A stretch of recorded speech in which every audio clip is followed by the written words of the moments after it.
Desde el primer momento de la concepción, la vida humana es asombrosa.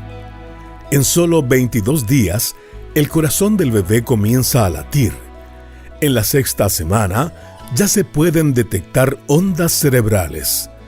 Cada detalle ha sido diseñado con precisión, reflejando la obra maestra del Creador. Bienvenido a Sabiduría para el Corazón, con el pastor Stephen Davey, en la voz y adaptación de Daniel Cuquín. Continuamos nuestra serie de estudios de los Salmos, el cancionero de Israel, en el Salmo 139.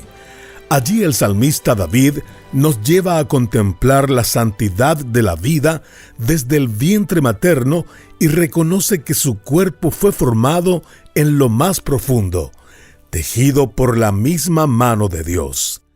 Abra su Biblia conmigo y disfrute de este increíble mensaje titulado Amados desde el vientre materno. Bienvenido.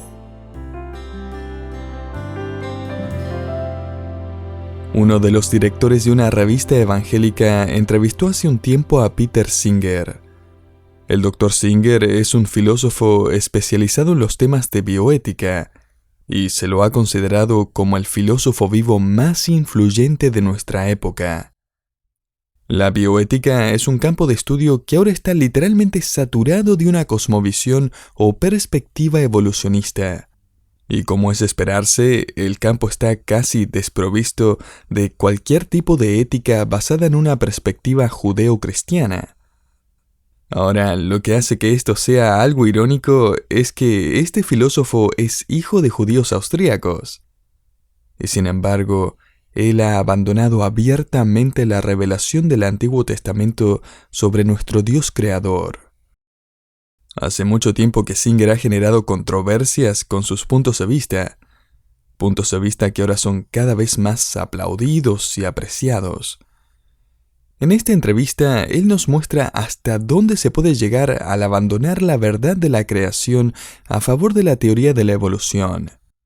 De hecho, él ha declarado, y él no está solo por cierto, que en realidad no somos más que animales evolucionados, así que es moralmente aceptable matar a un bebé dentro de los 10 días posteriores a su nacimiento. Esto quedaría a la discreción de su padre o tutor. ¿Y por qué no?, dice él. Los animales abandonan a sus crías o incluso las matan si quieren. El Dr. Singer además dijo que los médicos y los padres deberían tener el derecho a matar a niños de 1 año que presentan algún tipo de discapacidad mental o física.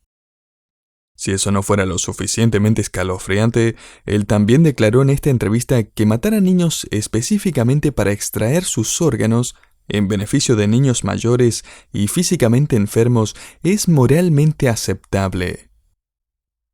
Estoy de acuerdo con el periodista que más tarde escribió: si Peter Singer es el filósofo bioético más influyente del mundo, entonces estamos en graves problemas. Y si eso no es lo suficientemente extraño, Peter Singer no solo enseña en Princeton, él dirige la división de bioética en la Universidad de Princeton y fue galardonado hace unos años con el puesto de honor como director del Centro de Valores Humanos de Princeton. Eso es como nombrar a un lobo como líder en el gallinero. Es como pedirle a un zorro hambriento que les enseñe a las gallinas cuál es su valor en la vida.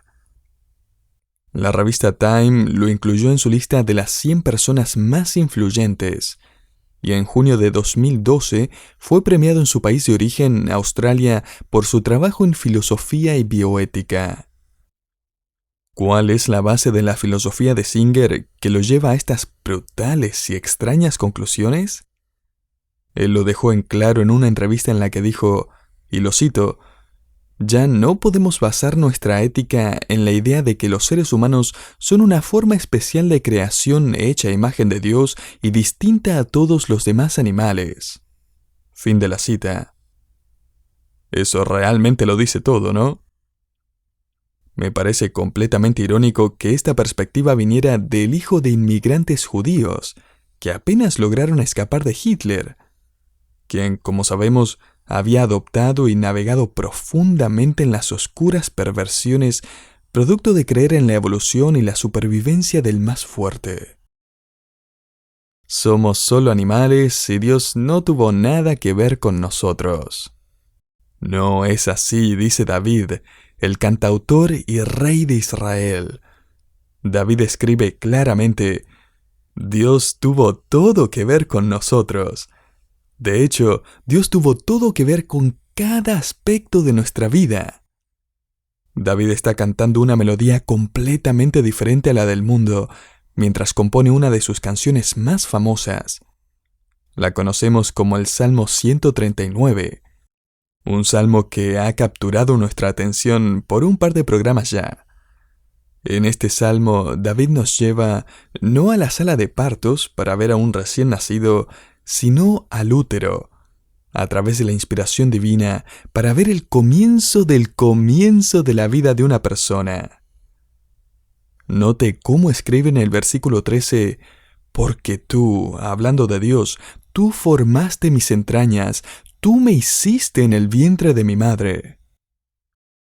David nos pinta esta imagen mental en donde Dios se encuentra frente a una lanzadera, ese instrumento que se usa para tejer, eligiendo el hilo indicado y los colores precisos y dedicándose a tejernos hasta formarnos completamente. Mire el versículo 14. Te alabaré, porque formidables, maravillosas son tus obras. Estoy maravillado y mi alma lo sabe muy bien. Formidable, es decir, asombroso. Formidables y maravillosas, es decir, único, especial, original. Soy una obra asombrosa y original, hecha por la misma mano de Dios. Desde su huella dactilar hasta el tamaño de su nariz y el color de su cabello, o la falta de cabello. Mire la siguiente línea de esta canción, versículo 15. No fue encubierto de ti mi cuerpo, le dice David a Dios, bien que en oculto fui formado. El término hebreo traducido aquí como cuerpo se refiere literalmente a la sustancia ósea o esqueleto. En otras palabras, Dios estaba involucrado en el desarrollo de nuestra estructura ósea. Note más adelante en el versículo 15, y entretejido, o bordado podríamos traducirlo también, en lo más profundo de la tierra. Las profundidades de la tierra es una metáfora, una forma poética de referirse a los rincones secretos del útero. Dios estaba bordándolo, escribe David, describiendo la obra de Dios con esta hermosa metáfora. Es decir, David nos presenta la asombrosa y maravillosa verdad de que Dios ha estado íntima y soberanamente involucrado en su proceso de formación y la forma en que fue constituido. También significa que Dios diseñó lo que se convertiría en sus habilidades físicas, y cada discapacidad física también, entretejida en su ser para que le demos gloria de una manera única, y tengamos que depender de Él de manera única, para nuestras propias necesidades únicas, y encontrar en Él un fiel y misericordioso y soberano Señor. Entonces, siglos antes de que las ecografías nos mostraran el corazón palpitante de ese bebé a las 9 semanas de gestación, siglos antes de que pudiéramos observar el veloz crecimiento del bebé antes de nacer, siglos antes de que pudiéramos ver al bebé chupándose el pulgar y respondiendo a los distintos sonidos y estímulos, siglos antes de que la tecnología médica descubriera que un bebé antes de nacer emite ondas cerebrales casi idénticas a las ondas cerebrales de un adulto, incluso antes de que el bebé tenga 40 días en el útero, David dice: Tú, mi Dios, estuviste ocupado trabajando desde el mismo momento de mi concepción, y esa célula empezó a dividirse y desarrollarse. ¿Desde tan temprano es ya una vida? David le diría: para ese entonces la vida ya ha comenzado y Dios ya está involucrado. De hecho, nota el versículo 16. Mi embrión vieron tus ojos, y en tu libro estaban escritas todas aquellas cosas que fueron luego formadas, sin faltar una de ellas. La palabra que David eligió bajo la inspiradora influencia del Espíritu Santo está bien traducida embrión. Es una palabra que literalmente significa masa o instrumento en formación. Y es la mejor palabra que David pudo usar para describir algo de lo que todavía no se sabía mucho y ni siquiera se tenía una palabra para ello. Ahora podemos traducirla con precisión con el término médico embrión. Una sustancia en formación en el útero, una sustancia aún sin perfeccionar, pero viva, en desarrollo, con un destino. De hecho, si nota la conexión entre esta frase y la frase anterior, verá que David está diciendo que Dios fue el que tejió meticulosamente nuestro embrión. Ahora, obviamente la medicina va a dejar a Dios afuera de la ecuación mientras apoya la teoría de la evolución y un universo sin un creador, pero al menos se ha puesto al día con la revelación de Dios de que el embrión se desarrolla de acuerdo con un patrón minucioso. Es más, este mismo término traducido como entretejido es el mismo término hebreo que aparece en Éxodo cuando Moisés describió la costura de las cortinas para el tabernáculo. Las cortinas debían tener bordados complejos, llenos de figuras y patrones únicos. David dice, eso es.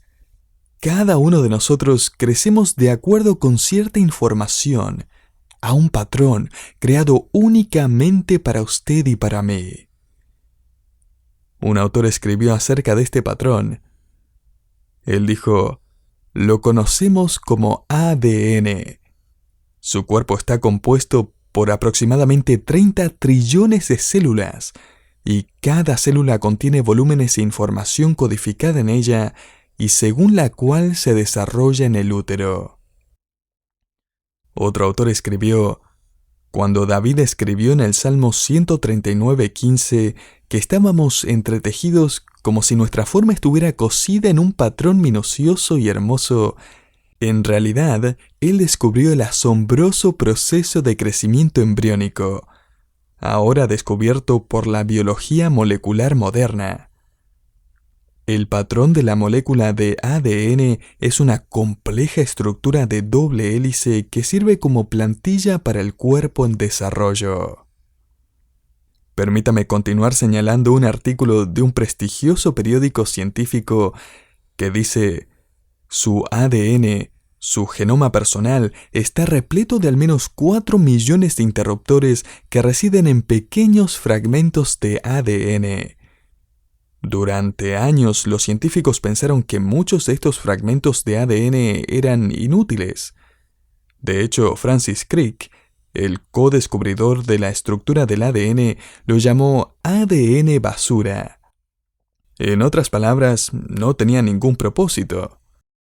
A principios de la década de los 2000, los científicos todavía creían que hasta el 97% del ADN humano no tenía ninguna función aparente. Pero en septiembre de 2012, un equipo de 440 científicos de 32 laboratorios de todo el mundo hizo un descubrimiento sorprendente. A medida que estos científicos profundizaban más que nunca en este tema, descubrieron un sistema complejo que controla los genes. En solo 2 años lograron determinar que el 80% de este ADN basura no es basura después de todo. Está activo y tiene el propósito de controlar cómo se comportan realmente las células, órganos y otros tejidos. Como resultado, le han puesto otro título al ADN basura. Ahora lo llaman tesoro escondido. ¿De dónde salió esta información sobre cómo usted sería formado y en qué se convertiría, y cómo se vería y sonaría, y en qué sería bueno, y qué le gustaría hacer y qué no le gustaría hacer, y cómo podría glorificar a su Dios creador de mejor manera y 1.000 millones de otras cosas más.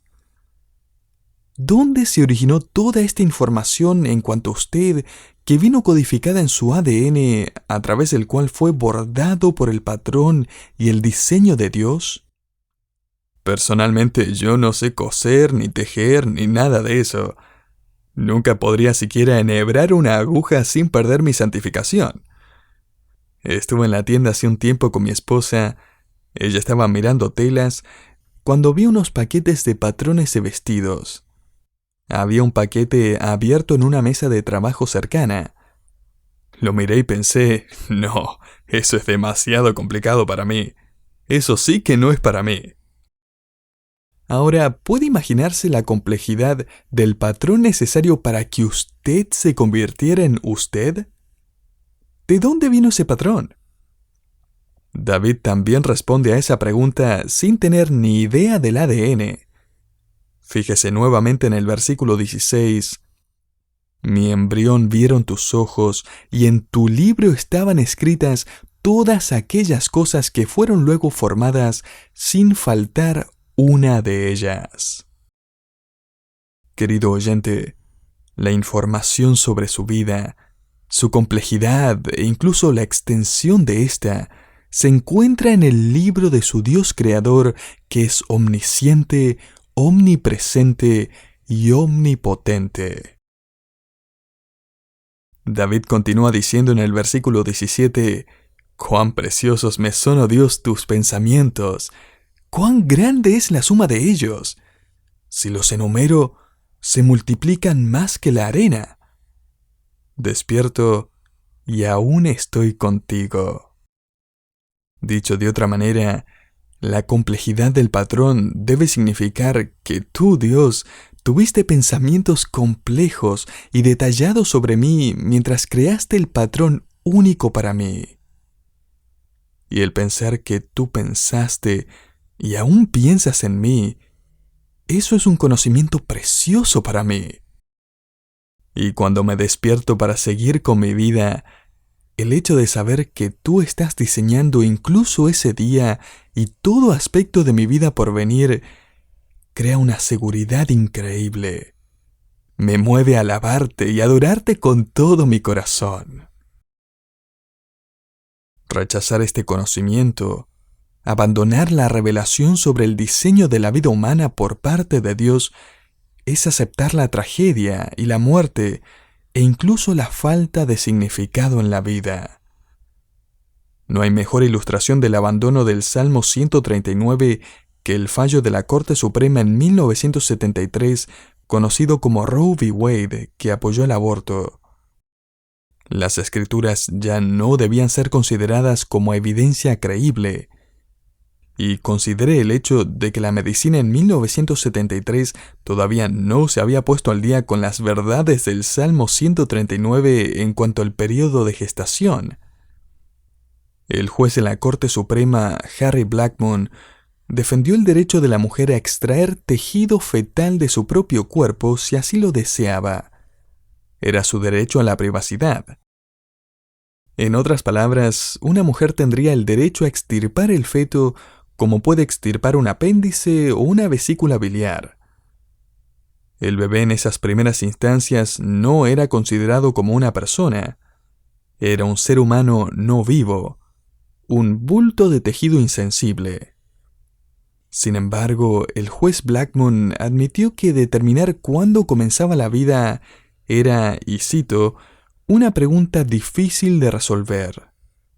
Trágicamente, luego pasó a legalizar el aborto.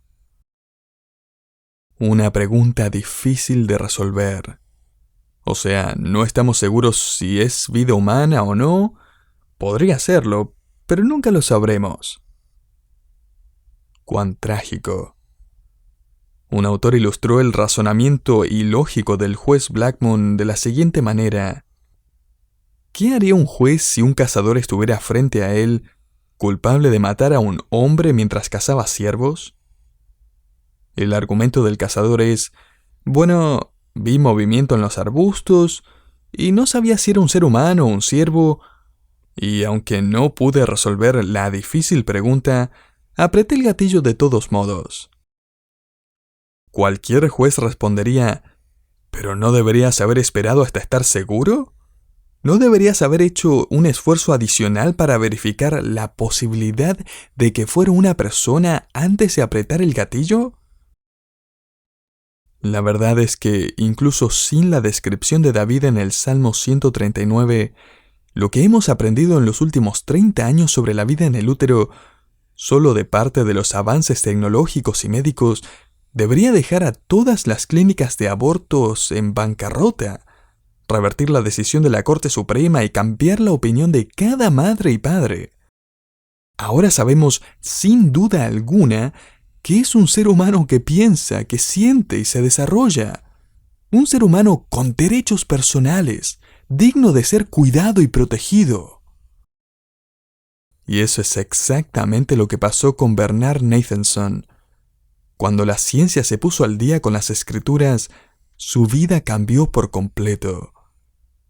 Después de que se legalizó el aborto en 1973, el Dr. Nathanson se convirtió en el director del Centro de Salud Reproductiva, que según él era la clínica de abortos más grande del mundo occidental.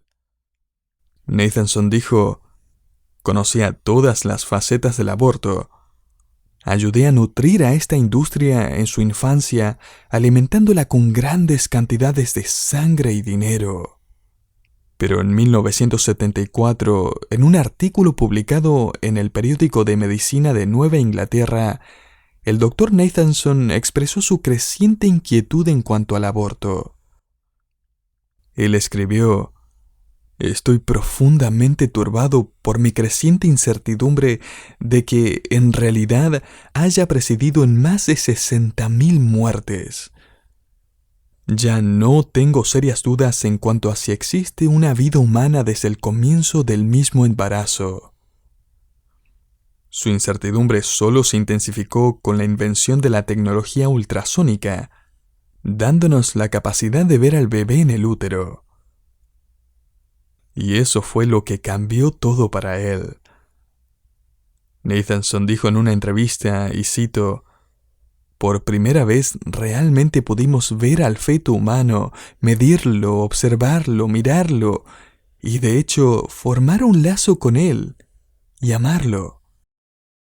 Cambié de opinión debido a estos nuevos datos científicos. Me convencieron de que no podíamos seguir masacrando indiscriminadamente a lo que ahora era demostrablemente un ser humano». ¿Y notó el cambio en su vocabulario? Él pasó de llamarlo un feto humano a un ser humano. El periodista que lo entrevistó comentó: «Esta conclusión en cuanto a la humanidad del feto no tiene nada que ver con la religión o la Biblia. De hecho, en el momento en que hizo estos comentarios, este doctor se consideraba a sí mismo como un judío ateo. Pero él dejó de realizar abortos y luego pasó a integrar los movimientos pro vida. Todo esto debido a lo que había visto dentro del útero desde las primeras semanas». Poco antes de su muerte, a la edad de 84 años, este judío ateo se convirtió al cristianismo. Y cuando se le preguntó por qué se convirtió a la religión del cristianismo, él dijo: «Porque ninguna otra religión ofrece perdón». Dios nos ofrece su perdón a través de la fe en Jesucristo. Y eso es cierto para usted también, si es que ha abortado un bebé, especialmente usted que le enseñaron que era solo un feto. Perdón. Al perdón siempre le sigue arrepentimiento, confesión, de cualquier pecado, de cualquier crimen, de cualquier maldad. La sangre de Jesucristo, el Hijo de Dios, nos limpia de todo pecado. 1 Juan 1:7. Y por cierto, ahora lo sabemos, no es solo un feto. El término feto se define como un vertebrado no nacido o no eclosionado, especialmente después de alcanzar el plan estructural básico de su tipo. puede usar el término feto para cualquier animal que desee. Pero usted no lleva en su vientre simplemente a un animal más, un feto. Usted tiene un bebé, un ser humano que está completamente vivo, diseñado por nuestro Dios creador. Permítame concluir con una paráfrasis de estos versículos. Dice: porque tú, Dios, y nadie más, creaste mis órganos vitales. Me tejiste en el vientre de mi madre. Mi esqueleto y mis huesos no te fueron ocultos cuando fui creado en ese escondido lugar de protección, cuando mis venas y arterias fueron hábilmente bordadas, como un fino bordado. Tus ojos me vigilaban cuando era solo un embrión, y en tu libro fueron descritos y registrados todos los días que debería experimentar, y el tipo de días que me convertirían en la persona que tú quieres que sea, incluso antes de nacer. Cuán invaluables, poderosos, vastos y numerosos son tus pensamientos sobre mí, oh Dios. Si intentara contarlos, superarían en número a la arena del mar. Y tu plan no se limita solo a esta vida. Tu plan para mí, Señor, incluye la vida venidera, mi vida aquí y ahora, y todo lo que vendrá por toda la eternidad. Eso también ya lo has planeado para mí. No es de extrañar entonces que David pueda dirigirnos en esta canción a adorar con mayor profundidad y asombro a nuestro omnisciente, omnipresente y omnipotente Dios.